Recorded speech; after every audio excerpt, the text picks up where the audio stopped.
Boys and girls and boys, let's start with one more new important and beautiful topic and it is called as branch accounts of group 1. Is that okay? So सभी बच्चों से request करूंगा कि एक बार इस topic का heading लिखे. बहुत ही प्यारा टॉपिक है, बहुत ही ज्यादा इंपॉर्टेंट टॉपिक है और ये टॉपिक बार बार आता है एग्जाम में. Is that okay?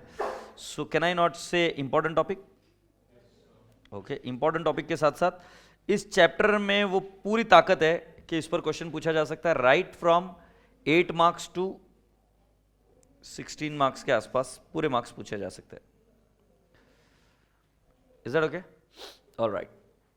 इस चैप्टर को करने के पहले इधर एक चीज और लिख दीजिए, divide and rule. Divide and rule. Now what do you mean by divide and rule? Divide and rule का मतलब यह है कि इस चैप्टर के टुकड़े करो और फिर इसके ऊपर कंट्रोल लेके आओ. बिना टुकड़े किए टॉपिक आपको हमेशा बड़ा लगेगा. और एक चीज, इस टॉपिक में वैरायटी ऑफ द एरियाज है. अभी जैसे एक पिछला पेपर हुआ बेटा नवंबर 2018 का, इस पेपर में क्या कांड हुआ मैं आपको बच्चों को बताता हूं. Students prepared for dissolution of partnership firm but did not prepare for maximum loss method and maximum loss method came for 20 marks. सीधा सा बात हो गया कि पेपर लॉस मतलब वो 20 मार्क के तो बैंड बच गई ना.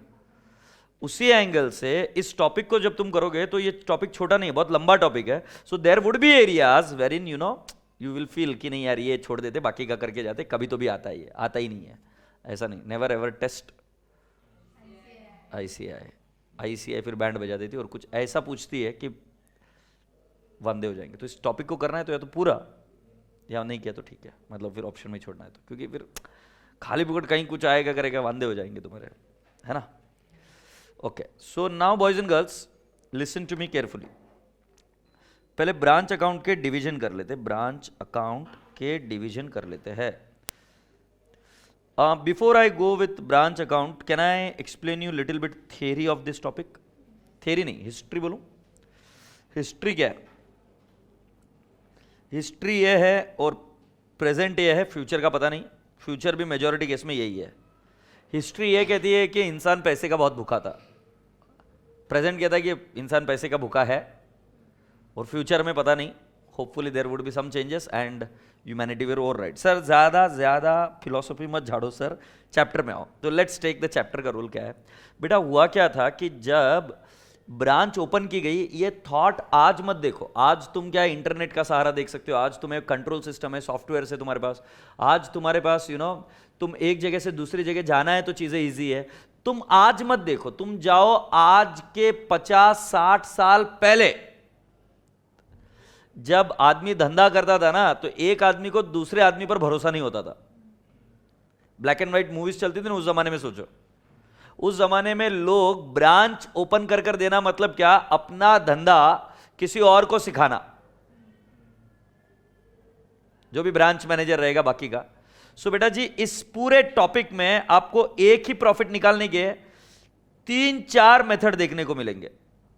तो बच्चा ये कंफ्यूज होता है सर कि 3-4 मेथड से क्यों करा रहा है, क्योंकि बेटा उसके पीछे वो हिस्ट्री थी कि पहले ब्रांच का प्रॉफिट कैसे निकला, फिर उसके डीमेरिट्स निकले, फिर सेकंड मेथड निकला उसके डीमेरिट्स निकले, फिर तीसरा मेथड आया उसके डीमेरिट, फिर चौथे मेथड पर आकर हम सेटल हुए. मतलब जो व्यक्ति अगर अकाउंट्स का रिस्पेक्ट करना चाहता है तो उसको यह पता चलेगा कि जो ब्रांच अकाउंट आज वो पढ़ रहे हैं उसको पढ़ने के लिए लोगों ने कितनी ज्यादा स्ट्रगल करके आज इस ब्रांच अकाउंट में आया. मतलब whether you agree with me or not, the topic like consignment, branch, joint venture at one point of time were there in the syllabus of CA final, which you are at this moment studying at CPT or foundation. So in the similar lines I am trying to tell you कि branch account जो है उसकी एक history है. ये एक गो में branch account जैसे आप पढ़ रहे हो आज के तारीख में वैसा नहीं था, उसके फेजेस है. और इंस्टीट्यूट का एकदम अच्छे से माहौल वाली चीज़ ये है कि उन्होंने हर एक मेथड को समझाया है और फिर आगे बढ़े, फिर और एक मेथड समझाया, फिर आगे बढ़े, फिर और एक मेथड बताया, फिर आगे बढ़े. Have you all understood? So मैं मेथड जाऊंगा तो कोई चिड़चिड़ नहीं करेगा. अब देखो तो तुमको समझने को मिल रहा है कि क्या क्या होता था, और नहीं तो फिर तो क्या है, जितना भी मोटिवेशन किया ऐसे टाइम पास है. सो ब्रांच 2 टाइप की होती है. एक होती है, लिखो मेरी, डिपेंडेंट ब्रांच, इंडिपेंडेंट ब्रांच.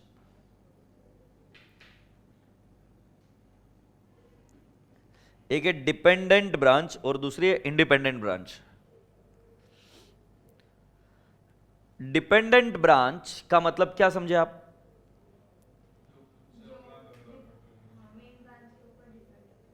हाँ, वेरी गुड, मेन ब्रांच। ये सब बकवास है, इसीलिए लिख रहा हूं बकवास। जो तुमने बोला ना सर डिपेंडेंट मतलब जो एचओ पर डिपेंडेंट होते हैं, अबे झंडू बाम, ब्रांच का मतलब ही है कि इट विल बी डिपेंडेंट। तो फिर दूसरा ट्राइप ही नहीं आना चाहिए था इंडिपेंडेंट। एक्चुअली डिपेंडेंट मतलब का समझ में आ रहा है क्या? Branch does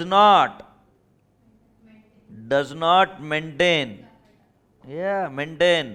separate books of accounts.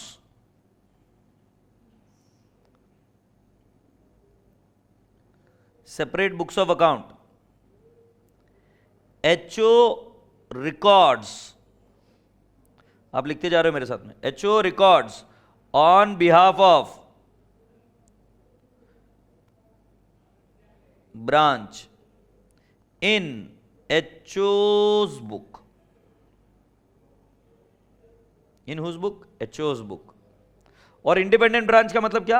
Branch maintains its own books. For example bank. मुझे एक बात बताओ, ए गुंडेप्पा, तू बहुत नाटक कर रही है आज कब से, मुझे बता, बैंक अकाउंट है तेरा? कौन सी बैंक में? SBI बैंक हुई। SBI में कौन सी ब्रांच में? दूसरी कोई ब्रांच बता सकती है? स्पेलिंग टफ है। अच्छा स्पेलिंग बता। SHA।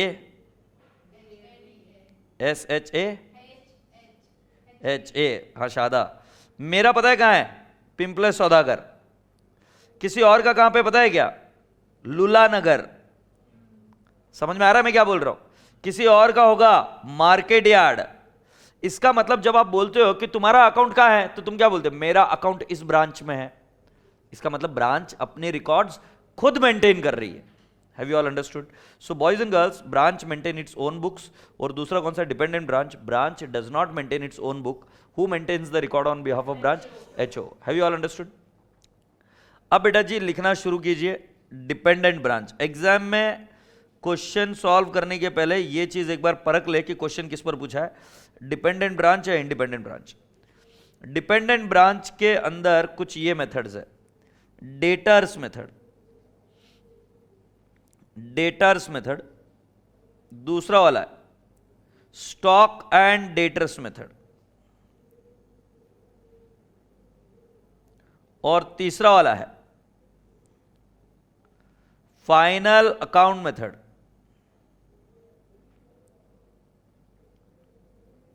Final account method.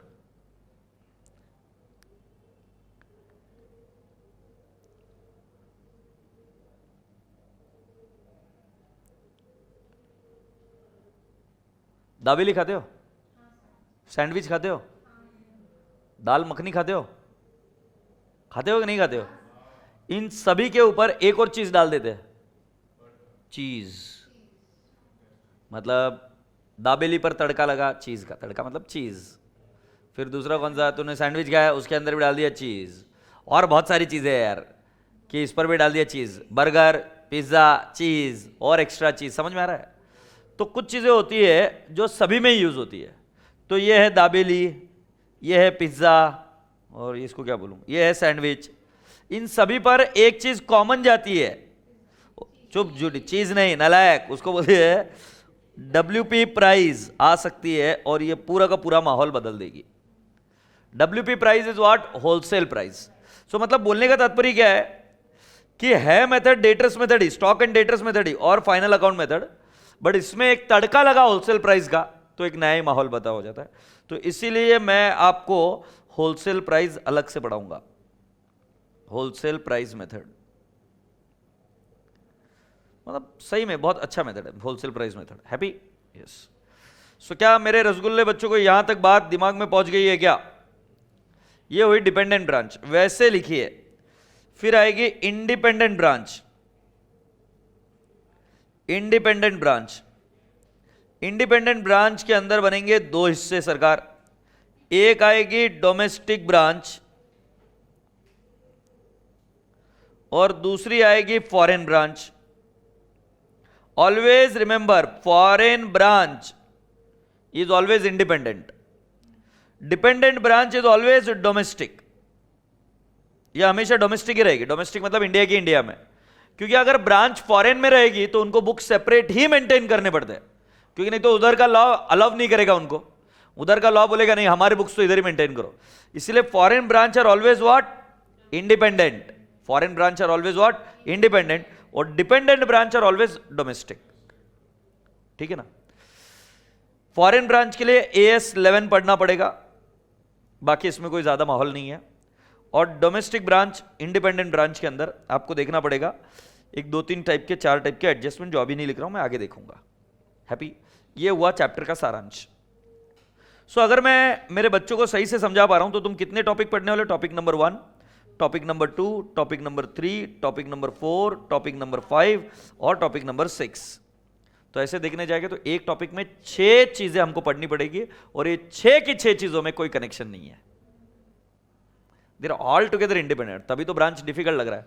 But in topic को अगर एक एक करके इंडिपेंडेंट देखोगे तो फिर ये topic profit prior to incorporation के ऊपर नहीं जा सकता, फिर उसका लेवल उतना ही है। बट तुम 6 चीजें एक साथ डील करोगे तो डिफिकल्ट है। इसलिए मैंने क्या लिख कर दिया था, डिवाइड एंड रूल। अब मैं आपको डेटर्स मेथड के बारे में समझाना शुरू करता हूं। तो हेडिंग लिखते हैं debtors, debtors method. Debtors method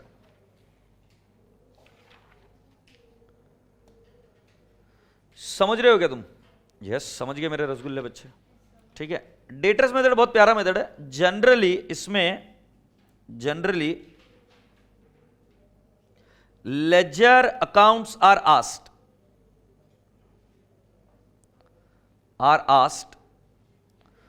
occasionally they will ask you what, journal entries. तो हम पहले जर्नल एंट्री करेंगे तभी हमको लेजर समझ में आता है। अब सुन रहे हैं क्या? जो डेटर्स मेथड में समझाऊंगा समझ लेना, अच्छे से बिठा लेना, उसके बाद में दोबारा इसके बारे में मत सोचना, नहीं तो तुम दूसरे मेथड में जाके कांड करोगे तो कंफ्यूज हो जाओगे कि क्या करूं। समझ आ रही बात? दिन में तो डेटर्स मेथड इंडिपेंडेंट है। इसका एक जगह रेफरेंस आएगा इंडिपेंडेंट ब्रांच में, वो तब बताऊंगा। बट अभी के लिए तुम्हारे दिमाग में मैं क्लियर कर रहा हूं, इंडिपेंडेंट मेथड एकदम बिंदास। सुनते जाइए। कॉन्सेप्ट क्या है इस मेथड का? एकदम सिंपल कॉन्सेप्ट। मतलब जो भी अपने पूर्वज थे ना, मतलब मां कसम एकदम स्मार्ट लोग थे हैं, वो कहते हैं एक है HO, ठीक है, और एक है ब्रांच। एक काम कर लेते हैं, एक मैं हूं और एक है संतोष। ठीक है, समझ सकते हो ना? ये है आनंद। आनंद ने संतोष को पैसे दिए, नहीं उल्टा करेंगे, नहीं ठीक है अभी लिख दिया। हाँ, आनंद ने संतोष को पैसे दिए, दे दिए क्या भाई? अब आनंद की बैलेंस शीट में मैं बनाऊंगा संतोष अकाउंट। तो संतोष मेरा कौन बन गया? डेटर्स। सर संतोष के बुक्स में क्या बनाएंगे? नहीं, क्या बनाइए? हाँ, मैं भी वही दिखा रहा था, ठेंगा। थैंक यू, समझा कोई तो समझा। ये ठेंगा व्हाटएवर। संतोष कुछ नहीं बना रहा अपने बुक्स में, मैं बना रहा। किसके बुक्स में? आनंद के बुक्स में संतोष का अकाउंट, उसको क्या बोलेंगे? डेटर्स। मैंने संतोष को दिए 10,000, एंट्री हुई संतोष अकाउंट डेबिट टू कैश 10,000। संतोष सच्ची बताओ, उन 10,000 रुपए का क्या किया? 10,000 रुपए का क्या किया? जो भी तुम्हारे मन में आ रहा है बताओ, बोल जल्दी से, क्या किया? हाँ, कहां पे खर्चा किया? पार्टी में खर्चा किया है ना। इंस्टाग्राम पर बहुत फेमस है अभी संतोष भाई। हाँ, तो संतोष भाई ने, सुन तो लो, खर्चा कर दिया। क्या मैं ये एंट्री रिकॉर्ड करूंगा? मैं क्या बोल रहा हूं, मैंने संतोष को 10,000 रुपए दिए, वो क्या कर रहा है? I am not interested. Santosh ने मुझे वापस पैसा रिफंड किया, पैसा पे किया बाय कैश।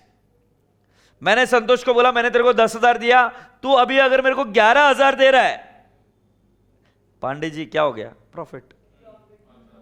कॉमन सेंस इस कॉन्सेप्ट से काम करता है। जब भी मैं कोई खर्चा करूंगा संतोष के लिए, मैं डेबिट कर दूंगा कि संतोष से पैसा आना है, जितना आ गया अगर वो ज्यादा आया प्रॉफिट, कम आया लॉस। सो इधर मैं दिखा दूंगा टू प्रॉफिट। तो जब पहला मेथड डिजाइन किया गया था वो डेटर्स मेथड से डिजाइन किया गया था। पहले मेथड का लॉजिक ये था कि जितना भी खर्चा किया है वो डेबिट कर दो, जो कोई भी आपने एसेट दी वो क्या कर दो, डेबिट कर दो, और उसके बाद में जो कोई भी चीज आई वो क्रेडिट कर दो। अगर ज्यादा आया तो प्रॉफिट, कम आया तो लॉस। इस मेथड का सबसे बड़े दो रूल्स लिख कर देता हूं। अगर बोला prepare Lucknow, Madras, Chennai branch account, मतलब इस मेथड को पहचानने का कैसा, जब भी बोले ना प्रिपेयर लखनऊ ब्रांच अकाउंट तो समझ जाना ये कौन सा मेथड है, डेटर्स मेथड। तब एकदम तुरंत समझ जाओगे कौन सा मेथड है, डेटर्स मेथड। दूसरा, transaction between branch and HO are only recorded and transaction between branch and outsider are ignored। सिर्फ transaction between branch and HO are recorded. अब मैं आनंद का नाम निकाल दूंगा, संतोष का भी नाम निकाल दूंगा, और मैं इधर अकाउंट बनाऊंगा ब्रांच अकाउंट। तो जो मैंने पैसा दिया वो टू कैश लिखा, जो पैसा मेरे पास आया वो बाय कैश लिखा, और बेटा जी मुझे प्रॉफिट दिख गया कितना, 1000। ये इसका कॉन्सेप्ट है डेटर्स मेथड में। मतलब पैसा ज्यादा आया तो प्रॉफिट, पैसा कम आया तो लॉस। बट हम कौन सी ट्रांजैक्शन रिकॉर्ड करेंगे, only transaction between branch and HO.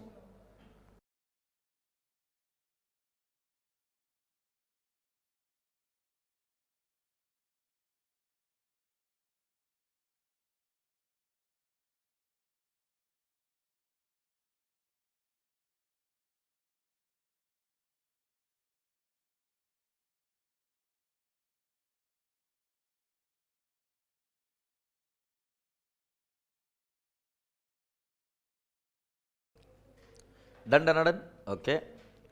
अब मैं आपसे कुछ बताऊं, कुछ अकाउंट्स हम इसमें सीखेंगे। अकाउंट्स जो जो हमको बनाने पड़ते हैं वो कौन से देखो, सुनो। रेडी हो अभी आप यहां से? ये देखो, पहला अकाउंट होता है goods sent to branch.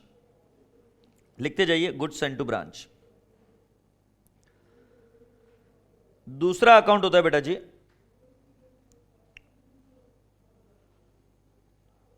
Branch account. तीसरा अकाउंट होता है बेटा जी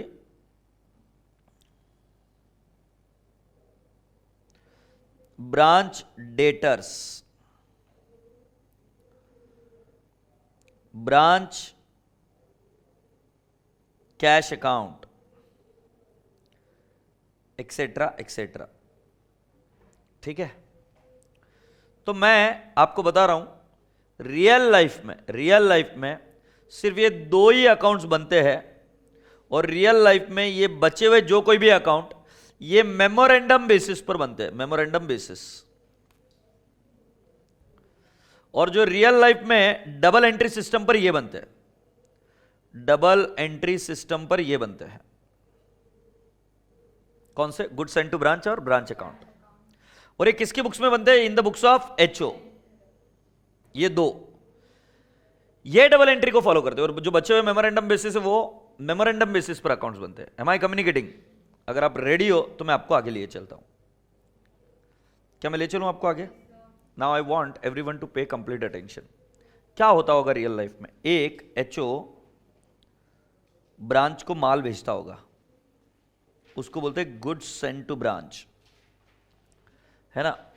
ब्रांच क्या करती होगी? इस माल को सेल करती होगी। सेल या तो कैश में हो जाता होगा या क्रेडिट में हो जाता होगा, और कई बार यहां पर बैड डेट्स की एंट्री भी होनी पड़ती है, डिस्काउंट की भी एंट्री करनी पड़ती है। ब्रांच के मैनेजर की सैलरी की एंट्री करनी पड़ती होगी, हाँ नहीं, उनके बाकी के एक्सपेंसेस की एंट्री करनी पड़ती होगी, और जब सेल होता है तब कैश आती है ब्रांच के पास, और ये कैश हम ऐसा हमेशा मानेंगे कि किसके पास भेज देंगे हम, एचओ के पास। तुम पूछोगे क्यों? क्योंकि बेटा कॉमन सेंस की बात है कि ब्रांच का खुद के कोई बुक्स ऑफ अकाउंट्स नहीं है, तो उनके पास कैश अकाउंट भी नहीं है, तो कैश मैनेज करने के लिए किसके पास भेज दिया जाता होगा, एचओ। HO, agreed. उदाहरण के तौर पर अगर मैं आपको दूं एग्जाम्पल, तो काका हलवाई, काका हलवाई जो लोग बाहर कहीं पढ़ रहे हैं, पुणे के बाहर कहीं पढ़ रहे हैं, मुझे यूट्यूब वर्चुअल लेक्चर्स के थ्रू देख रहे हैं, पेनड्राइव के थ्रू देख रहे हैं, तो आपको बता दूं काका हलवाई हमारे पुणे में एक फेमस हलवाई की दुकान है, उसके अलावा चितड़े बंधु भी है, एग्रीड। सो काका हलवाई की दुकान है। काका हलवाई की बहुत सारी दुकानें हैं पुणे में। अब इन सभी दुकानों में माल एक जगह से ही आता है, ये सारी दुकानें महज एक सेलिंग पॉइंट है।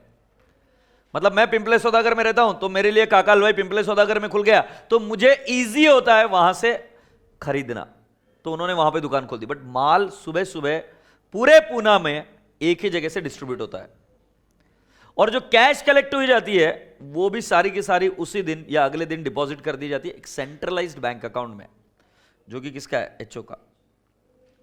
सो जो मैं बोल रहा हूं branch 1, branch 2, branch 3, branch 4, branch 5, ये सारे कौन से पॉइंट्स है बेटा जी, सिर्फ सेलिंग पॉइंट्स है।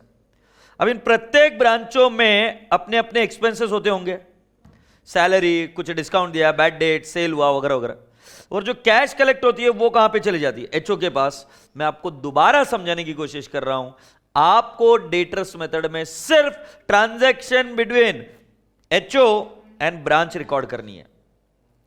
ब्रांच बाहर वालों के साथ क्या ट्रांजैक्शन कर रही है, इग्नोर।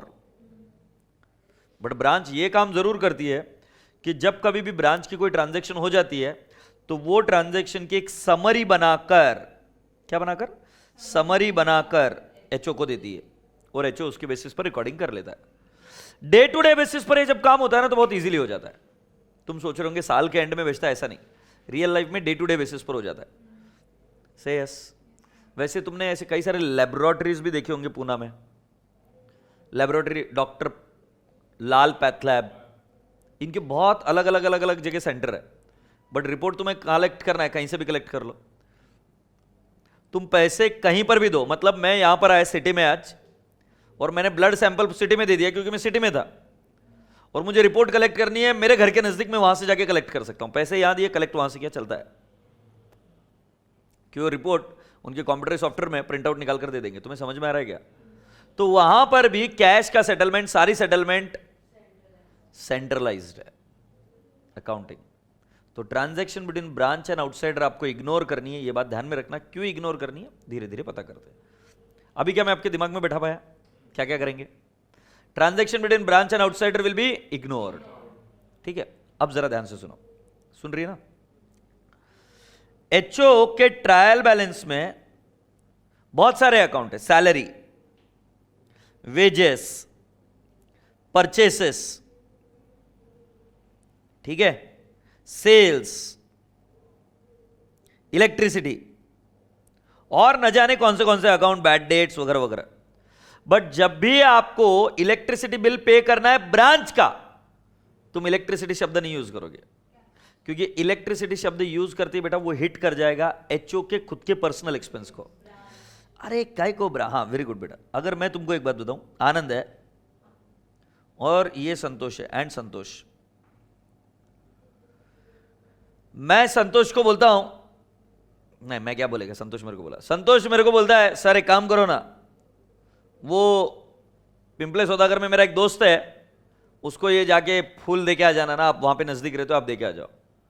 सपोज मान लो मैं देके आया, तो क्या मैं एंट्री ऐसे करूंगा क्या, ऐसे करूंगा क्या, gift to cash, it will be reason of my divorce sir. गलत accounting can be reason of your divorce. Why? My wife is a CA, she will see gift दिया, किसको दिया, मेरे को तो लाकर नहीं दिया कभी, हाँ या ना? मैंने लिया, गिफ्ट लिया, उसने बोला मेरे को सर पूरा चॉकलेट बॉक्स, टेडी बियर भी चाहिए और हार्ट शेप भी चाहिए, मैंने सब कुछ किया, खरीद के लेकर जाके दिया, संतोष ने बोला तो। बट अगर मैंने गिफ्ट टू कैश बोला तो मेरी वाइफ जब मेरे ट्रायल बैलेंस को और मेरे फाइनेंशियल स्टेटमेंट्स को देखेगी तो बोलेगी किसको गिफ्ट दिया। मैंने गलती क्या की?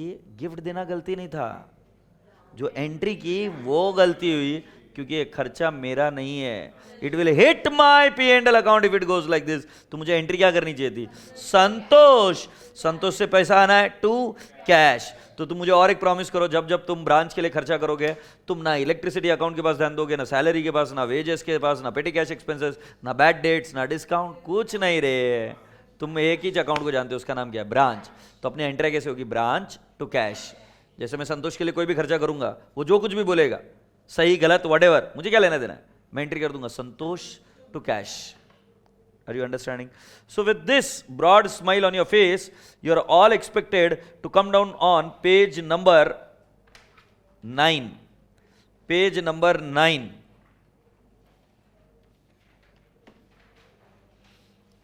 In page number 9, I will show you some of the entries. ठीक है?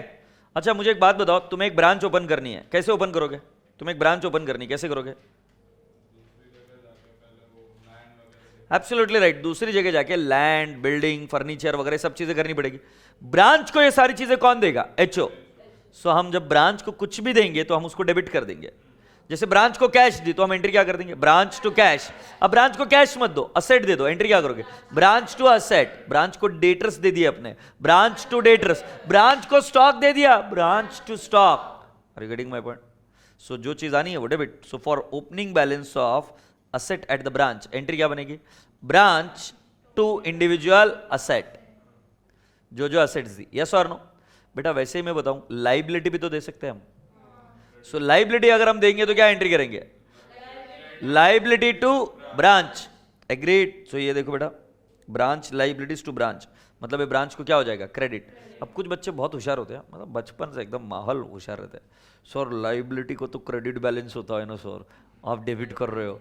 सुनो सुनो सुनो सुनो, मैं बता तो दूं तुमको, ये ब्रांच अकाउंट ऐसे बनेगा। सो ब्रांच अकाउंट में असेट डेबिट साइड में आ गई, और असेट को डेबिट बैलेंस होता है, और लाइबिलिटी क्रेडिट साइड में आनी चाहिए, आ गई। सो ये ओपनिंग बैलेंस इधर आएगा। तो बता दो क्लोजिंग बैलेंसेस कहां पे आएंगे? उल्टे साइड में। सो लाइबिलिटी इधर क्लोजिंग, और असेट इधर डेबिट। ये पता है क्या? अज्यूम कर रहे हैं, अरे क्लोजिंग रहे, अज्यूम कर रहे हैं हम कि ये ब्रांच चल रही है कई सालों से, तो कई सालों से चल रही, तो पिछले साल की असेट डेबिट बैलेंस में, और पिछले साल की लाइबिलिटीज क्रेडिट साइड में, उसको ओपनिंग बैलेंस बोलेंगे। और जो क्लोजिंग असेट्स और लाइबिलिटीज है, असेट को होता है डेबिट बैलेंस, ओपनिंग रहा तो डेबिट में, क्लोजिंग रहा तो क्रेडिट में, और लाइबिलिटी को होता है क्रेडिट बैलेंस, ओपनिंग रहा तो क्रेडिट में, क्लोजिंग रहा तो डेबिट में। से यस। अब करंट ईयर में आप जो कुछ भी करोगे खर्चा, क्या करोगे? You will send some goods. So what is the entry you will make? Branch to goods send to branch. एक नया अकाउंट यूज किया, माल भेजा, तो एंट्री क्या करोगे? Branch to goods send to branch. अब तुम्हारे दिमाग में ये क्वेश्चन आएगा, sir why goods send to branch? I will explain you. So बेटा जी, for goods send to branch entry is what? Branch to goods send to branch. Entry number 3, माल return आ गया, गुड्स सेंड टू ब्रांच, हाँ या ना? ये entry भी हो गई 4th। अब कुछ पैसा भेजा ब्रांच के लिए, क्योंकि उनको खर्चा करना है तो HO भेज, ब्रांच टू कैश, बिल्कुल सही। अगर ब्रांच ने हमको कैश भेजा तो एंट्री क्या आएगी? Cash to branch. Agreed? Yes. बेटा क्लोजिंग बैलेंस ऑफ असेट इसकी एंट्री देख ली, और क्लोजिंग बैलेंस ऑफ लाइबिलिटीज की भी देख ली। Entry number 9 pending. Now for credit sale, मुझे बताओ क्रेडिट सेल किसके बेस में हो रहा है? Branch and outsider. क्या हम रिकॉर्ड करेंगे क्या? मैंने क्या बोला? Only transaction between branch and HO are recorded. अगर कॉमन सेंस भी लगाओगे तो पता चलेगा, HO अपने बुक्स में किसका अकाउंट बना रहा है? ब्रांच। तो HO और ब्रांच के बीच जो ट्रांजैक्शन होगी वही तो रिकॉर्ड होगी ना। तो ब्रांच और आउटसाइडर की ट्रांजैक्शन इग्नोर की जाएगी। यही इस मेथड का डीमेरिट है, क्योंकि इससे ये पता नहीं चल पाता था पुराने जमाने में कि ब्रांच कुछ फ्रॉड कर रही है क्या। तो ब्रांच जितना पैसा भेज देती थी हम मानते थे उतना ही है, मतलब 100 रुपए का माल और ब्रांच ने 120 भेज दिया, हम बोलते थे प्रॉफिट है 20। ब्रांच को हमने 100 रुपए का माल भेजा, ब्रांच ने भेज दिया 110, तो हम बोलते थे प्रॉफिट 10। बट ब्रांच 120 भेजना चाहिए कि 110 भेजना चाहिए कि 140 भेजना चाहिए, इसके बारे में कोई रिकॉर्ड ही नहीं, क्योंकि क्रेडिट सेल कितने का हुआ, कितने में सेल हुआ, इसके बारे में हमें कोई अंदाजा ही नहीं रहता था। सही है और नो? एनीवेज, तो वहां पे फ्रॉड के चांसेस थे। So for credit sale no entry, for normal loss no entry, normal loss no entry. But ध्यान में रखना, अगले मेथड में नॉर्मल लॉस की एंट्री होगी। तुम बोलोगे सर नॉर्मल लॉस की एंट्री क्यों नहीं करते? सिंपल सी बात है बेटा, मेरा ओपनिंग स्टॉक है 1000 रुपए का, मान लो वो स्टॉक कुछ ट्रांजैक्शन नहीं करंट ईयर में, वो स्टॉक खराब हो गया नॉर्मल लॉस की वजह से, और इधर क्लोजिंग स्टॉक आ गया 990, 10 का स्टॉक खराब, तुम्हें नहीं लगता ऑटोमेटिकली लॉस बुक हो गया? Why will I again record this loss? Say yes. So बेटा जी normal loss no entry, for goods return by customer no entry, why? Transaction between branch and outsider. आगे abnormal loss, abnormal loss to branch क्यों किया मैं तुम्हें बताता हूं। तुम्हें याद है क्या ट्रेडिंग अकाउंट हम बनाया करते थे? तो जब ट्रेडिंग अकाउंट बनाते थे तो हम लिखते थे यहां पर ओपनिंग परचेसेस, ओपनिंग 100, परचेसेस 10,000, इधर सेल्स, राइट, मान लेते सेल्स 0 है और इधर क्लोजिंग भी 0 है। तो तुम पूछोगे सर क्लोजिंग 0 सेल्स भी 0, तो माल गया कहां? मैं बोल रहा हूं यार आग लग गई, यार आग लग गई। बट मैंने अगर रिकॉर्ड नहीं किया तो वो क्या दिखेगा? Gross loss. ग्रॉस लॉस दिखेगा तो हम क्या बोलेंगे? धंधे की वजह से लॉस हो रहा है। बट ये धंधे की वजह से नहीं हो रहा है, ये तो एबनॉर्मल है, इसलिए इसको यहां से रिवर्स करते थे। याद है क्या? बाय एबनॉर्मल लॉस 10,100, और अगर आपको याद होगा तो इधर जीपी 0 आएगा, और फिर पी एंड एल अकाउंट में आप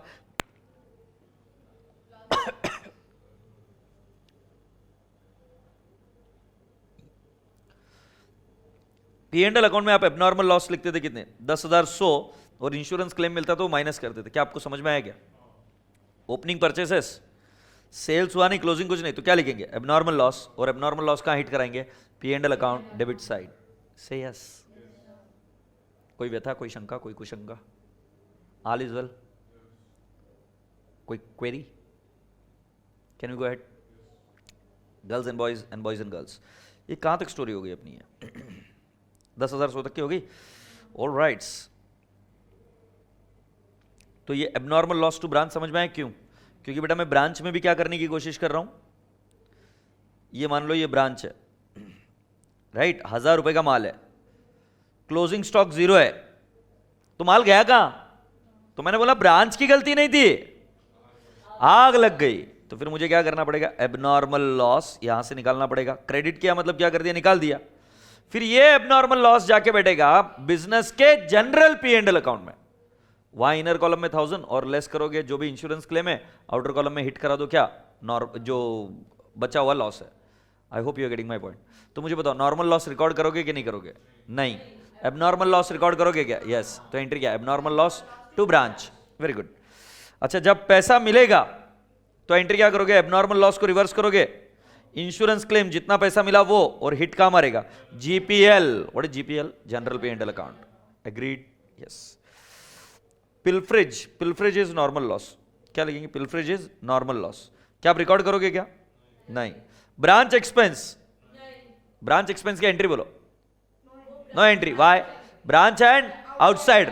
बट अगर एचओ ने पे किया, जैसे मैंने संतोष के लिए पे किया, तो करेंगे क्या? एंट्री होगी branch to cash. Happy? Yes. Now bad debt discount allowed to debtors, entry करेंगे क्या? क्या एंट्री आएगी? No entry. क्यों? Transaction between branch and outsider. Very good. अगर प्रॉफिट है तो बेटा जी ट्रेडिंग अकाउंट याद करो, ट्रेडिंग अकाउंट के डेबिट साइड में आता था ना, वैसे ब्रांच अकाउंट के भी कौन से साइड में आएगा?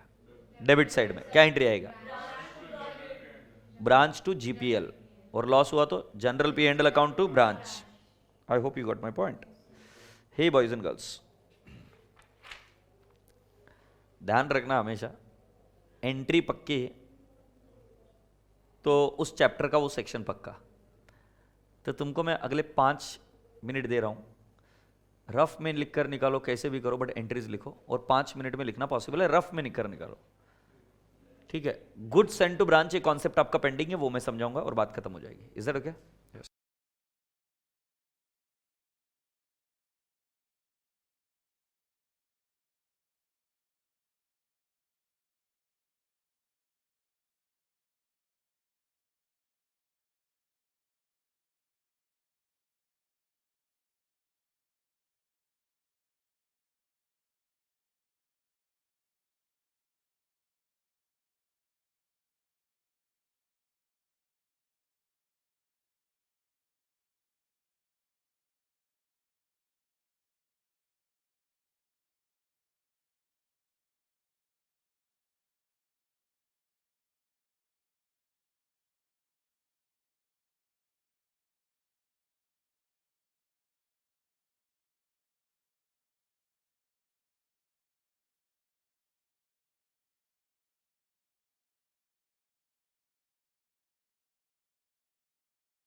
ऑलराइट, तो क्या अभी हम एक बार एंट्रीज चेक कर लेंगे क्या? सारी एंट्रीज आती है क्या?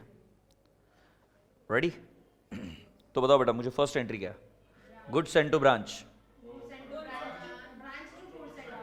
Branch to goods and to branch, stock, branch stock, opening, opening अगर होगा, हाँ तो डेबिट साइड मतलब एंट्री क्या होगी? Branch to stock, branch to stock. अच्छा, branch debtors opening balance, branch to debtors. Okay, तो मैं अभी आपको एक ट्रिक बताता हूं, एंट्रीज याद रखने की ट्रिक, मतलब एग्जाम में कुछ भी पूछे तो भी आपको ट्रिक हेल्प कर जाएगी, ठीक है? पूरी क्लास, पूरी क्लास, अगर मैं आपके सामने ब्रांच अकाउंट बनाऊं, ये किसके बुक्स में बन रहा है? एचओ। तो जब भी एग्जामिनर बोले prepare Lucknow branch account, Madurai branch, Bangalore branch, ऐसा बोले प्रिपेयर ब्रांच अकाउंट, तो समझ जाना ये डेटर्स मेथड है। अब इधर मैं लिखूंगा to opening stock, to opening debtors जो ब्रांच पर है, टू ओपनिंग फर्नीचर, हाँ या नहीं, टू ब्रांच कैश। तो एंट्री ऐसे बनती है बेटा, branch to stock account, branch to branch debtors, branch to furniture account, branch to branch cash, और बाय ओपनिंग क्रेडिटर्स। ये एंट्री ऐसे बनती है, मतलब साइक्लिकल वे में एंट्री बनती है, मतलब एंट्री नहीं भी आ रही, लेजर अकाउंट आ रहा है, एंट्री बन जाएगी। So creditors to what? Branch. फिर नेक्स्ट गुड्स सेंड किए, सो हमारी एंट्री क्या आएगी? To goods send to branch. Entry क्या आएगी बेटा जी? Branch to goods send to branch. Goods return, तो एंट्री क्या आएगी? By goods send to branch. ये रिटर्न्स, इधर रिटर्न वर्ड नहीं आएगा, वर्ड तो गुड्स सेंड टू ब्रांच आएगा। तुम बोलोगे बट सर रिटर्न है ना, नहीं, क्योंकि अकाउंट तो गुड्स सेंड टू ब्रांच का ही बनाया ना, तो रिवर्स भी वही अकाउंट होगा। सो एंट्री क्या? Goods send, so branch to goods send to branch. Goods return, नया अकाउंट नहीं बनाने का, उसी अकाउंट को रिवर्स करना, तो एंट्री क्या आएगी? Goods send to branch account. समझ में आ रहा है? अब gave money to branch for salary, for wages, for electricity, for admin expenses. तो बेटा इधर मैं लिखूंगा टू कैश, अंडरलाइन कर कर लिखूंगा wages, salary, admin expense etcetera. But बेटा जी आपको ध्यान में रखना है कि जैसे ही तुमने वर्ड वेजेस यूज किया रे किया, it will hit HO's wages account. तुमने ब्रांच के लिए वेजेस दिए, तो एंट्री क्या है? इसीलिए टू वेजेस लिखा। कुछ टीचर्स कराते हैं टू वेजेस लिख दिया, क्या फर्क पड़ता है? मैं बोल रहा हूं मिस्टेक है, मार्क्स कटने चाहिए, क्योंकि बच्चे को समझ में नहीं आ रहा, पोस्टिंग वेजेस को नहीं जानी चाहिए, पोस्टिंग जानी चाहिए कैश को। तो एंट्री क्या? Branch to cash. समझ में आ रहा है? अब नॉर्मल ब्रांच ने हमको कैश भेजा, तो हम एंट्री क्या करेंगे? By cash. अब कैश किस लिए भेजा? तो सेल्स के लिए, सेल किया तो कैश आई। अरे भाई ब्रांच के पास कैश कहां से आएगी? माल बेचेंगे तो कैश आएगी वो। या कलेक्शन फ्रॉम डेटर्स, से यस। सो बेटा जी एंट्री क्या हुई? कैश टू ब्रांच, किसी भी कारण से कैश ब्रांच ने एचओ को दी होगी, तो एचओ क्या बोलेगा? मेरे पास कैश आई। कैश कहां से? To branch. Agreed. Next normal loss not recorded, abnormal loss, तो हम क्या लिखेंगे? By abnormal loss. बेटा क्लेम मिला, उसकी एंट्री होगी क्या? नहीं, उसका इंपैक्ट पी एंड एल में जाता है। सो एंट्री क्या बनी तुम्हारी? ये वापिस एबनॉर्मल लॉस टू ब्रांच। से यस। ओके मेरे रसगुल्ले बच्चों, अब क्या लिखोगे? Bye closing balance. Closing balance किसका? असेट, स्टॉक वगैरह वगैरह वगैरह। तो असेट्स की जगह पे स्टॉक लिख दूं, तो हम लिखेंगे स्टॉक, फिर डेटर्स, फिर कैश, पेटी कैश वगैरह वगैरह, और इधर टू क्लोजिंग लाइबिलिटीज, और इधर क्या क्या लिख देंगे? क्रेडिटर्स एक्सेट्रा एक्सेट्रा, और इधर आ जाएगा to branch P and L account, मतलब final P and L account से फिगर्स टैली हो जाएंगे। सही? यस।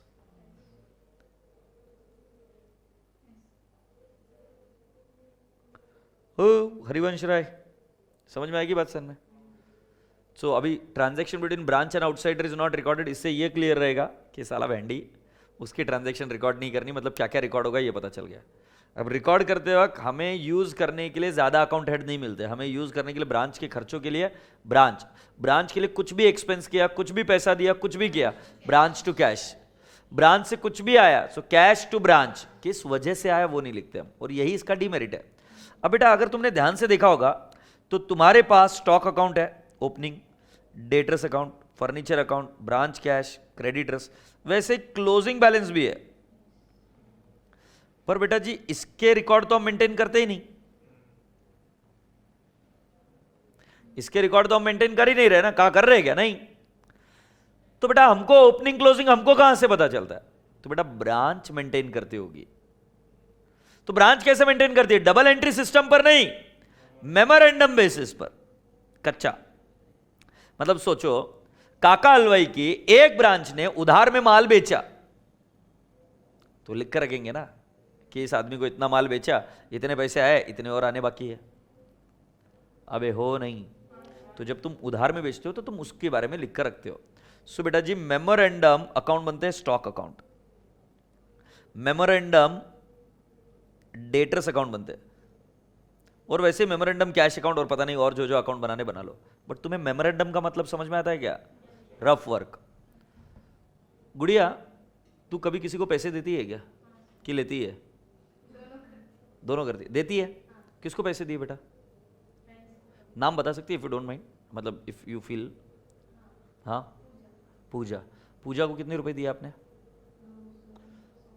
पूजा को 200 रुपए दिए।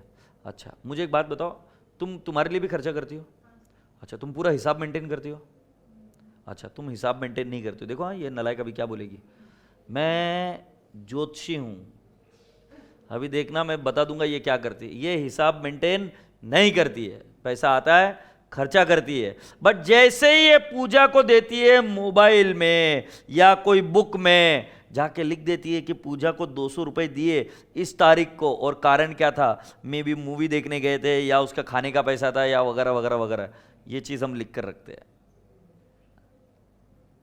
मतलब ये मेमोरेंडम बेसिस पर ही तो पूजा का अकाउंट बना रही है ना, सारे रिकॉर्ड्स मेंटेन नहीं कर रही है, बट जिसकी जरूरत है उसके अकाउंट। अब तुम ये मत पूछो कि किसकी जरूरत है, it can be any account she would like to prepare it, yes और नो। तुम भी तुम्हारे लाइफ में ऐसे करते रहे होंगे, जब तुम्हें अकाउंटिंग मालूम भी नहीं थी तब भी तुम ये काम करते थे, पता है। That is the beauty of accounts, नहीं कि मतलब जिस आदमी को अकाउंटिंग नहीं भी आता है बट उसको ये समझ में आता है कि भाई क्या अकाउंट मेंटेन करके, हाँ ठीक है वो अकाउंट जैसे अकाउंट नहीं मेंटेन करता होगा बट लिख कर तो रखता है ना, इस आदमी से इतने रुपए आने हैं वगैरह वगैरह वगैरह। तो वैसे ही बेटा स्टॉक अकाउंट और डेटर्स अकाउंट के बैलेंसेस हमें ब्रांच भेजती है। तुम अगर पेज नंबर 1 पर देखोगे तो मैंने ऐसा 6.3 पर देखोगे, पेज नंबर 6.3 पर देखोगे, बस हम क्लोज है, काका हलवाई नाम की मैंने एक ये बनाई है, और काका हलवाई के अलग अलग जगह पे सेंटर मैंने आपको मार्क करके दिए उसमें, हाँ या नहीं। तो मैं तुम्हें बताऊंगा ये क्या होता है। काका हलवाई की बुक्स में बनेगा ब्रांच अकाउंट, काका हलवाई की बुक्स में बनेगा ब्रांच अकाउंट, और ये जो रिस्पेक्टिव सेंटर्स है इन सभी में ये मेंटेन करते हैं अपना स्टॉक अकाउंट, अपना डेटर्स अकाउंट, और इनके बैलेंसेस एचओ को भेजते हैं, और एचओ फिर उसके बेसिस पर ब्रांच अकाउंट बनाते हैं। अभी आपको यहां तक तो समझ में आ ही गया होगा पांडे जी कि यहां पर कंट्रोल परफेक्ट नहीं है, काम चलता था भरोसे पर। इसीलिए पुराने जमाने के ब्रांचेस देखो, हम उन्हीं लोगों को बिठाते थे जो हमारे रिलेटिव होते थे, बट धीरे धीरे रिलेटिव भी धोखा देने लग गए, फिर नया सिस्टम इजाद हुआ जिसके बारे में हम आगे बात करेंगे। क्योंकि उस जमाने में एक्चुअली प्रॉब्लम थी कि एक ब्रांच अगर मान लो इधर से नासिक में एक ब्रांच खोली तो ब्रांच डिटेल शेयर करे कैसे, तो हम रिकॉर्ड करते थे हम यहां पर सारी ट्रांजैक्शन, बट वहां से डिटेल्स आने में टाइम लगता था, क्योंकि उस जमाने में टेलीफोन ये सब चीजें महंगी हुआ करती थी, it was suppose to be luxury, आज के जैसे नहीं मोबाइल वगैरह। हैप्पी, ऑलराइट, तो मेरा बच्चा समझ गया। सो ये सारे अकाउंट कौन बनाता है बेटा जी, ब्रांच। और ब्रांच कौन से अकाउंट बनाती है, देखो मेमोरेंडम, स्टॉक अकाउंट। ये बेटा स्टॉक को कौन सा बैलेंस होता है गुड़िया, और दूसरा अकाउंट कौन सा, मेमोरेंडम डेटर्स अकाउंट, ठीक है। जब मैं मेमोरेंडम स्टॉक अकाउंट बना रहा हूं तो ध्यान से सुनो, स्टॉक को debit balance to opening balance, और बाय बैलेंस मतलब by closing balance say yes. अब यहां पर to goods and to branch, क्योंकि माल कहां से आया, एचओ ने भेजा। अगर रिटर्न किया तो क्या आएगा, by good send to branch. ये क्या है, ये रिसीव्ड हुआ, ये क्या हुआ, ये रिटर्न हुआ। अच्छा, और माल के साथ क्या हो सकता है, सेल, सो क्या आएगा, बाय कैश। या उधार में बिक गया तो क्या आएगा, बाय डेटर्स, अबे होनिंग, सो इधर आ जाएगा टू स्टॉक अकाउंट। ये पहली बार आया कि नहीं आया। अब और क्या हो सकता है, माल जल गया, बाय एबनॉर्मल लॉस। माल नॉर्मल लॉस हो गया, ए झंडू बाम, मैंने बोला ब्रांच में रिकॉर्ड नहीं करेंगे, एक थप्पड़ लगाना अलग छुरी गाय छाप। अच्छा क्या है, ये देख इधर 100 रुपए का माल है, 10 रुपए का नॉर्मल लॉस हो गया, तो इधर 90 आएगा ना। अबे किसी भी तरीके से स्टॉक को कम करना पड़ेगा ना, नहीं तो कम होगा कैसे। मान ले इधर एंट्री नहीं कर रहे अपन, किसकी 10 की एंट्री नहीं कर रहे, तो स्टॉक कितना दिखना चाहिए, 100 ही दिखेगा। बाबू ब्रांच अकाउंट में normal loss is not recorded. Stock account बनाएंगे तो कॉस्टिंग में बिन कार्ड वगैरह सब सीखे ना। अगर स्टॉक जाएगा तो एग्जिट मराना पड़ेगा उसको, नॉर्मल लॉस भी लिखना पड़ेगा। अमा करतेगा, वो उधर नहीं रिकॉर्ड करते, but correct value of stock if you want you will have to record it. Say yes. तुम्हें पता एक पप्पू था, तुम्हें तो पता ही होगा, तुम क्या है बहुत यंग जनरेशन, बहुत शार्प है। एक पप्पू था, ठीक है, तो पप्पू कैसे बातें करता था, देखो पप्पू कैसी बातें करता था। एक पप्पू था, पप्पू बोलता था कि सर मेरे पास 100 रुपए का माल है, 100 रुपए का माल है, और मैंने कितने में बेच दिया, 110 में बेच दिया। चुप, झूठी। वो पप्पू क्या बोलता था, मम्मा स्टॉक नेगेटिव हो गया है। ये स्टॉक अकाउंट है ना, 100 रुपए का माल 110 में बेचा, पप्पू क्या बोलता था, स्टॉक नेगेटिव हो गया है। ये पप्पू थिंकिंग। अब तुम्हारी थिंकिंग देखते हैं। 100 रुपए का माल, बेटा ये स्टॉक अकाउंट में प्रॉफिट नहीं निकालने का है। खजूर का क्या है हो गया, आज प्रॉफिट कौन निकाल रहा है, स्टॉक अकाउंट बना रहे हो ना। 100 का माल 110 में गया, स्टॉक नेगेटिव हो गया मम्मा। पप्पू, स्टॉक 100 रुपए का है तो उसमें क्रेडिट 110 नहीं किया करते बेटा, 100 ही करते हैं। मतलब स्टॉक अकाउंट अगर तुमने बनाया कॉस्ट पर तो एग्जिट भी कॉस्ट पर ही मराओगे, और अगर स्टॉक अकाउंट बनाया आईपी पर तो एग्जिट भी आईपी पर बनाओगे। मतलब 100 आया 100 गया, या 110 आया 110 गया, ये लॉजिक से अकाउंट चलेगा। मतलब एट कॉस्ट या IP, but it can never be एक जगह पे कॉस्ट और इधर सेलिंग प्राइस। पेपर लई सोपा होता सर, सगळं करून आलोय आणि बाळ एवढी मोठी बशी परात वर घेऊन आलाय। समझ आ रही बात ध्यान में, this is all hopeless things. I hope I made a lot of sense. So this account will either be made at cost, that is debit and exit, that is debit and credit both at cost, or at IP or at WP. अभी तक मैंने समझा नहीं IP WP क्या है, but ऐसा assume करके आ रहा हूँ कि तुम ग्रुप 1 हुआ होगा तुम्हारा थोड़ा बहुत, तो उससे पता होगा। IP is issue price, WP is wholesale price. जिस पर भी होगा उस पर ही एंट्री और एग्जिट दोनों ही होंगे। अब डेटर्स टू स्टॉक अकाउंट है, टू ओपनिंग बैलेंस भी तो आएगा, बाय क्लोजिंग बैलेंस। बोलो ना यार, ये टू स्टॉक अकाउंट, ये क्रेडिट सेल है ना। अच्छा अब मुझे बताओ, माल बेच दिया, वापस रिटर्न भी तो आ सकता है, सो बाय स्टॉक। अबे हो नहीं, तो इधर ओके आ गया क्या, गुड्स रिटर्न। अच्छा गुड्स रिटर्न नहीं, ब्रांच डेटर्स लिखना पड़ेगा ना। ओ भाई साहब समझ में आ रहा है क्या, वापिस माल इधर आ गया। नेक्स्ट पैसा मिल गया तो बाय कैश, पैसा नहीं मिला by bank. Say yes, by bad debts, by discount, by BR. By BR भी तो हो सकता है, और अगर मान लो ये डिसऑनर हो गया सो टू बैंक भी तो हो सकता है, right. Yes very good. So all this things you have understood कि अगर बीआर डिस्काउंट हो, सॉरी बीआर डिसऑनर हुआ तो कहां पे आएगा, डेबिट साइड में। I hope you are getting my point, agreed. So with this it shall tally. ये कौन सा मेथड सीखे आप, डेटर्स मेथड। और इसमें ये कौन सा अकाउंट सिखा रहा हूं मैं आपको, मेमोरेंडम स्टॉक और डेटर्स मेथड, मेमोरेंडम स्टॉक और memorandum debtors method, agreed. So आप सभी लोगों से अभी रिक्वेस्ट है, come down to the page number 6.7, 6.7, और यहां पर मैंने आपको सिखाया ब्रांच अकाउंट, यस और नो। यहां पर 2 और ये सब चीजें बराबर से देख लो, 2 कहां पर लिख रहा हूं मैं, उसको पोस्टिंग जाएगी, और जो नीचे रेंट, रेट्स, पेटी कैश वगैरह सारी चीजें लिखती है उसको पोस्टिंग नहीं जाती है। उसके नीचे यहां पर आप लिखोगे transaction between branch and HO are only recorded. ये बात हो गई बेटा क्लियर। दूसरी चीज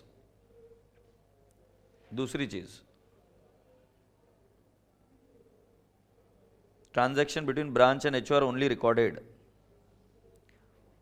ठीक है। और next, memorandum stock account and memorandum debtors account is prepared by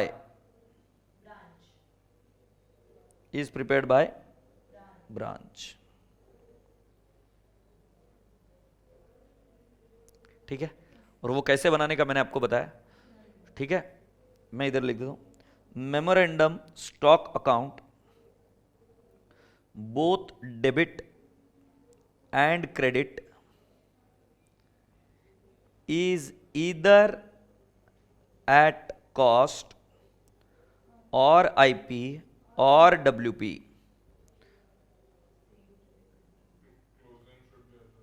same memorandum stock account, ठीक है। सो अभी मैं सभी लोगों से रिक्वेस्ट क्या कर रहा हूं, जो मैंने मेमोरेंडम स्टॉक और डेटर्स अकाउंट बनाया वो इधर एक बार बना लीजिए, फिर मैं और एक कॉन्सेप्ट सिखाऊंगा और उसके बाद में हम प्रॉब्लम की तरफ जा सकते हैं। मेमोरेंडम स्टॉक एट कॉस्ट और IP,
can we go ahead? All right. Now I am teaching the last part of the story, which is again very important. If you don't find space here, then you will find space at page number 8. तो वहां पर कर देना, ठीक है। Now I am going to teach you one more important point, which is again very important. देखो, at cost मतलब क्या है? Goods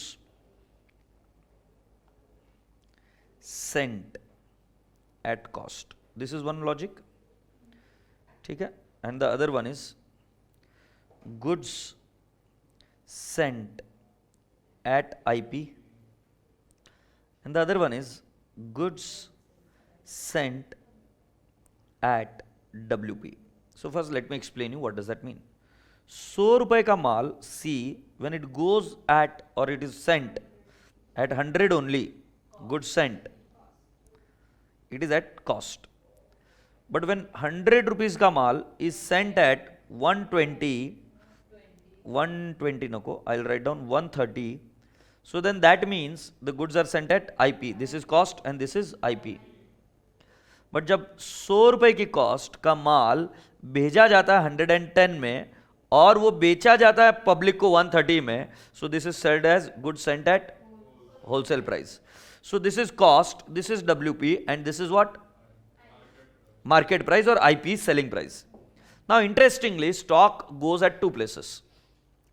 Stock goes at two places. One is branch account and the other one is stock account. तो पहले मैं तुमको बता देता हूं मेमोरेंडम स्टॉक अकाउंट कैसे बनेगा. मेमोरेंडम स्टॉक अकाउंट का रूल सिंपल है, 100 रुपए में आया 100 रुपए में गया. इधर रूल सिंपल है, 130 में आया तो 130 में गया. इधर 110 में आया तो 110 में गया. ये किसका रूल हुआ, मेमोरेंडम स्टॉक अकाउंट. इसका रूल सिंपल है कि माल कितना आया उतने से ही आउट करूंगा जब सेल हो जाएगा. बट ब्रांच अकाउंट ऐसा नहीं है. ब्रांच अकाउंट में अगर माल आया 100 में, गुड सेंट टू ब्रांच, ऐसे लिखते हैं ना तुम, good sent to branch, they are sending it at cost and it is sold at 130. Let's take an example, it is sold at 130. So बेटा जी can I not write down by cash oblique bank 30, I will show profit 30. वही लिखा ना नालायक को 130. दूसरा वाला, when I prepare a branch account here in this concept, I'll write down goods sent to branch 130 because हमें जो माल मिला 130 से मिला है. चलान जो बना है वो 130 का बना है, 100 का नहीं. कॉस्ट बताता ही नहीं. काका हलवाई आज के तारीख में रस मलाई बेचता है तो उसकी कॉस्ट नहीं बताता है, बोलता है इतने में बेच. तो अब यहां पर by cash oblique bank sale 130, तो बेटा ये ब्रांच तो कभी प्रॉफिट रिफ्लेक्ट करेगी ही नहीं. हाँ या ना. So whenever goods are sent at IP, you should first reverse the loading. You should first reverse the loading. So क्या लिखोगे, by goods sent to branch 30. क्यों लोडिंग रिवर्स करते हो, समझ में आया. Now you might wonder and ask me, sir फिर ब्रांच को पता चल जाएगा ना. नहीं, ये सारी ट्रांजैक्शन किसकी बुक्स में हो रही है, HO. अच्छा तुम मुझे जानती हो, तुम मुझे नहीं जानती हो, तुम मुझे जानते हो. अच्छा तुम्हें पता है मेरे बुक्स में कितना प्रॉफिट है. एग्जैक्टली तो अगर मैं मेरे बुक्स में क्या एंट्री कर रहा हूं क्या नहीं कर रहा हूं, ब्रांच को इस चीज के बारे में पता नहीं चलेगा. तो ऐसा नहीं सोचने का कि सर ब्रांच को पता चल जाएगा. Branch will never know it, क्योंकि ये सारी चीजें किसके बुक्स में चल रही है, अपने बुक्स में. अच्छा दूसरा एक और देख लेते. अगर मैंने यहां पर ब्रांच अकाउंट बनाया जबकि होलसेल प्राइस पर है, सो माल किस पर आया, गुड सेंट टू ब्रांच कितने में, 110, और सेल कितने में होगा 130. तो बेटा इसमें लोडिंग रिवर्स नहीं करना, क्योंकि इसमें आपको क्या मिल जाएगा, प्रॉफिट मिल ही जाएगा.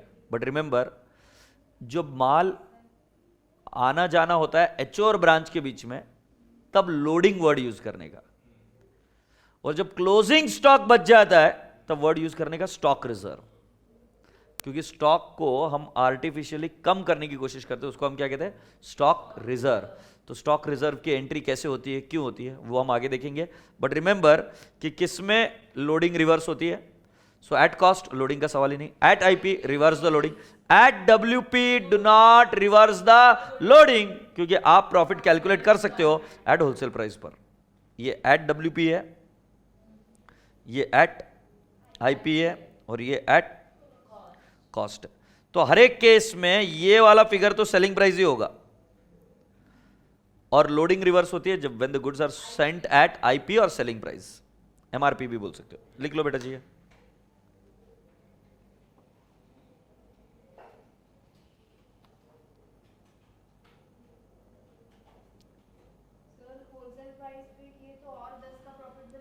और 10 का प्रॉफिट कैसे दिखेगा बेटा, आगे बताऊंगा. होलसेल प्राइस का डोंट वरी. 10 का प्रॉफिट HO बुक करेगा, क्योंकि वो हर एक को माल, जैसे अगर तुमको याद होगा कि तुमको कॉस्टिंग में कॉन्सेप्ट सिखाया होगा, एक सेकंड पॉज लो, कि जिसमें तुम डिसाइड करते हो कि माल इन हाउस ही लेने का कि बाहर से लेने का, उसको क्या बोलते हो तुम,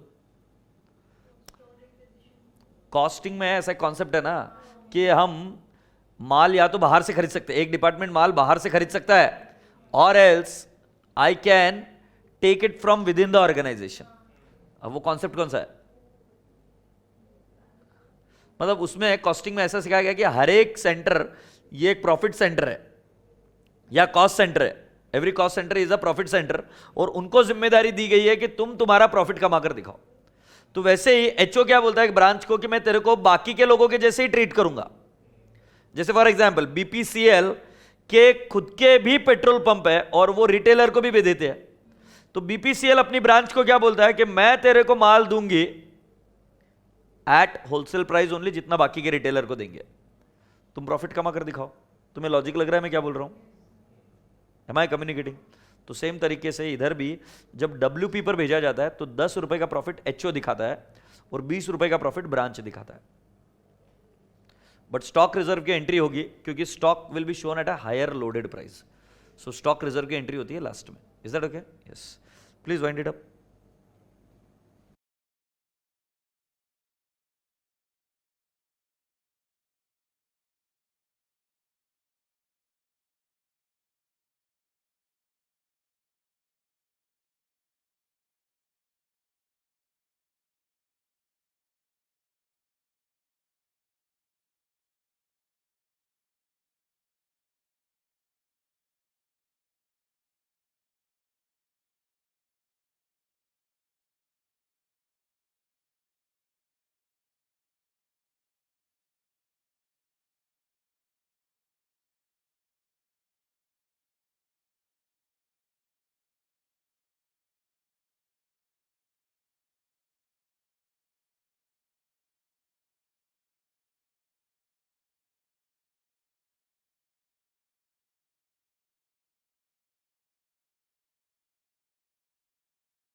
ठीक है, alright, so let's go on.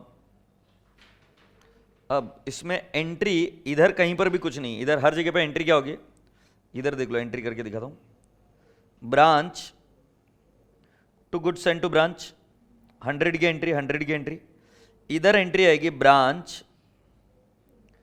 To goods and to branch 130, 130। इधर लोडिंग रिवर्स होगा goods and to branch 30 to branch account 30। मतलब ये लोडिंग रिवर्सल की एंट्री है। माल भेजा आईपी पर तो एंट्री क्या? Branch to goods and to branch. फिर जब लोडिंग रिवर्स करना है तो एंट्री क्या आएगी? Goods and to branch. इधर तो लोडिंग रिवर्स होती नहीं, तो इधर एंट्री क्या है? Branch to goods and to branch. कितना? 110, 110। तो तुमको ये क्वेश्चन बहुत बार आता होगा इसमें और इसमें, बच्चों को आता है रेगुलर बैच में। साला सर एक केस में लोडिंग रिवर्स करता है, दूसरे वाले केस में नहीं करता है, क्यों नहीं करता है? उसका कॉन्सेप्ट ये है, आईपी में प्रॉफिट निकाल ही नहीं सकते तुम, क्या पोजीशन है पता ही नहीं कर सकते, because the goods are sold also at IP, but in case when the goods are sold at WP, in that case you can calculate the profit और लॉस। से यस और no? Yes, I hope you're getting my point. If you have got any query, let me know. Have you all understood this? अब एक last concept रह गया था तुम्हारा कि sir goods and to branch क्या होता है। तो ये मैं सिर्फ कॉन्सेप्ट बता रहा हूं, उसके बाद में तुम्हारे डिपेंडेंट ब्रांच तो समझ लो कि तुम कर लोगे आराम से। जितने क्लैरिटीली कॉन्सेप्ट समझ में आते हैं उतने आसानी से हम कर लेंगे, क्योंकि हर जगह कॉन्सेप्ट वही रहेगा, सिर्फ उसके अकाउंटिंग ट्रीटमेंट अलग अलग करना है। अब सुनो जरा ध्यान से बेटा, ये मान लो एचओ का ट्रेडिंग अकाउंट है। किसका है बेटा? एचओ का। सो एचओ का ट्रेडिंग अकाउंट है, तो उसमें क्या होता है एक्चुअली, तो हम लिखते हैं इधर टू, क्या लिखते हैं? परचेसेस। मान लो माल बाय किया 1000, ये एचओ के ट्रेडिंग अकाउंट में या तो माल सेल हो सकता है, नहीं तो क्लोजिंग स्टॉक रहना चाहिए। इसके अलावा माल के साथ कुछ भी किया तो तुमको रिवर्स करना पड़ता है। याद है गुड्स विड्रॉन, तो तुम ड्राइंग्स लिखते थे क्रेडिट में, क्योंकि माल को सेल के अलावा कुछ भी किया ना तो ट्रेडिंग को रिवर्स करो। एबनॉर्मल लॉस रिवर्स करते थे। Goods distributed as free sample trading के क्रेडिट में लिखते थे और पी&एल के डेबिट में लिखते थे। सेम लॉजिक, मैंने ये माल बेचा नहीं है तो मैं क्या लिखूंगा? By goods sent to branch 1000। ये एक्चुअली ऐसा होता है। तो इधर बाय क्लोजिंग स्टॉक कितना आएगा? नील। फिर ये माल यहां से घुसता है गुड्स सेंट टू ब्रांच में, कितने में घुसता है? इधर टू ट्रेडिंग। ये तुमको लास्ट में सिखाई गई होगी एंट्री, ये सिखाई गई होगी बट लास्ट में। फिर ये गुड्स सेंट टू ब्रांच में कितना है? 1000।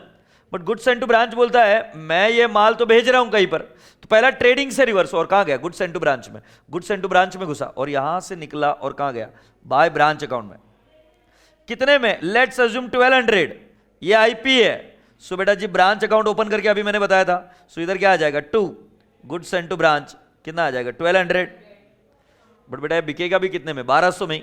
इसलिए मैंने क्या बोला? Loading reverse. सो रिवर्स करने का भी तरीका मैंने ऐसे ही बताया था, by goods sent to branch 200, तो इधर आएगा टू ब्रांच अकाउंट 200। सो तुम्हें पता है गुड्स सेंट टू ब्रांच किसका काम करता है? वो ट्रेडिंग अकाउंट और ब्रांच अकाउंट में एक कनेक्शन का पॉइंट का काम करता है। कैसे कनेक्शन के पॉइंट का काम करता है? देखो, ट्रेडिंग में माल एट कॉस्ट आया। अब तुम्हारे को बचपन से रूल समझाया गया कि माल सेल हुआ तो सेलिंग प्राइस पर ले, नहीं तो trading account will start reflecting the profit.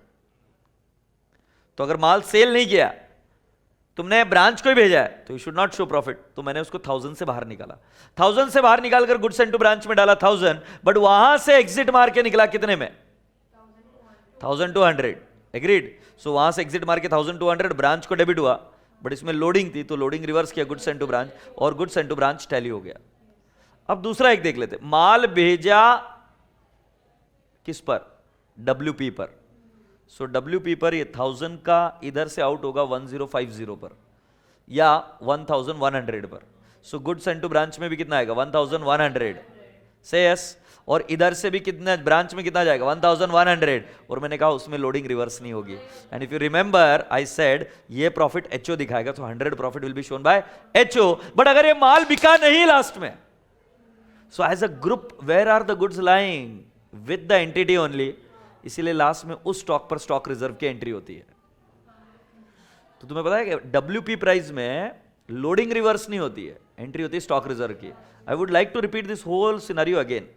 अगर होलसेल प्राइस में भेजा, सो एचओ एग्जिट कराएगा अपने माल को 1100 पर। ऑब्जर्व द ट्रेडिंग अकाउंट, 1000 में एंट्री। चलो एक काम करते हैं ना, ये आईपी का हो गया। ऐसे ही मैं और एक काम कर देता हूं, एचओ इधर टू परचेसेस 1000, ये WP पर, और इधर से माल एग्जिट होगा by goods sent to branch, I will write down 1100, तो इधर बाय क्लोजिंग स्टॉक आएगा 0, और इधर मैं बताऊंगा 2GP 100 टैली। अब इधर से गुड्स सेंट टू ब्रांच, ओ थोड़ा सा मैं भावनाओं में बह गया, हाँ, गुड्स सेंट टू ब्रांच में आएगा कितना? 1100 टू ट्रेडिंग, और इधर से एग्जिट मारेगा बाय ब्रांच 1100, और इधर आएगा ब्रांच से टू, क्या नाम? गुड्स सेंट टू ब्रांच, हाँ या नहीं? 1100। तो मैंने कहा इसका लोडिंग रिवर्स नहीं करते, क्योंकि इधर प्रॉफिट ऑलरेडी रिकॉग्नाइज हो चुका है। अब ये सेल हुआ 1200 में, तो ब्रांच प्रॉफिट दिखाएगी 200, प्रॉफिट इज रियलाइज्ड, हाँ या नहीं? अगर सेल कर दिया तो। बट बेटा जी सेल नहीं हुआ, सो इधर क्या दिखेगा? By branch, by balance carried down 1100। तुम्हें पता है क्या? From the entity's point of view HO has already recognise the profit. इसीलिए इस प्रॉफिट को रिवर्स करने के लिए आप एंट्री क्या करते हो? स्टॉक रिजर्व की, और वो एंट्री होती है P&L account to stock reserve. So अभी पी एंड एल अकाउंट मतलब एचओ के पी एंड एल अकाउंट को डेबिट मारेगा, इधर प्रॉफिट दिख रहा है ना बाय जीपी, बाय जीपी 100। अभी मेरी नेक्स्ट एंट्री क्या होगी, P and L to stock reserve. So बेटा इधर टू स्टॉक रिजर्व लिखते याद आ रहा है क्या आपको, तो ये प्रॉफिट नलिफाई हो गया। तो बेटा डब्ल्यूपी प्राइस में सिर्फ स्टॉक रिजर्व की एंट्री होती है, आईपी में लोडिंग रिवर्स होती है और स्टॉक रिजर्व की भी एंट्री होती है, और कॉस्ट में तो गुड्स कॉस्ट पर ही है, तो उसमें कोई लोडिंग नहीं, कोई स्टॉक रिजर्व नहीं। तो क्या एक बार पूछ लूं, आईपी में लोडिंग की एंट्री रिवर्स होती है और स्टॉक रिजर्व की भी एंट्री आएगी, और इसके अंदर क्या करेंगे, कॉस्ट में कुछ भी नहीं, ना लोडिंग ना स्टॉक रिजर्व, और डब्ल्यूपी प्राइस में लोडिंग की एंट्री नहीं होती, स्टॉक रिजर्व की एंट्री होती। अब मैं तुम्हारे चेहरे पर और एक क्वेश्चन मार्क देख रहा हूं, सर स्टॉक रिजर्व की एंट्री कैसे होती है, अगले मेथड में सिखाऊंगा, स्टॉक एंड डेटर्स मेथड में, और आप समझ जाओगे। बट अभी लॉजिक्स क्लियर है तुम्हें कि फ्लो कैसा हो रहा है, okay good. If you want to write it down you can write it down, this is at IP, this is at WP.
Stock reserve की एंट्री, कुछ बच्चों को यह भी कंफ्यूजन था कि वो स्टॉक से रूट होती है, इनफैक्ट वो स्टॉक से रूट कभी नहीं होती है, वो रूट होती है by P and L account. तो स्टॉक रिजर्व की एंट्री अगर आप देखोगे तो स्टॉक 1100 ही दिख रहा है, स्टॉक को चेंज नहीं कर पा रहा हूं मैं, तो हमारी एंट्री क्या होती है, P and L account debit to stock reserve, ये एंट्री होती है। इसको एज इट इज रखते हैं और एंट्री हुई P and L to stock reserve.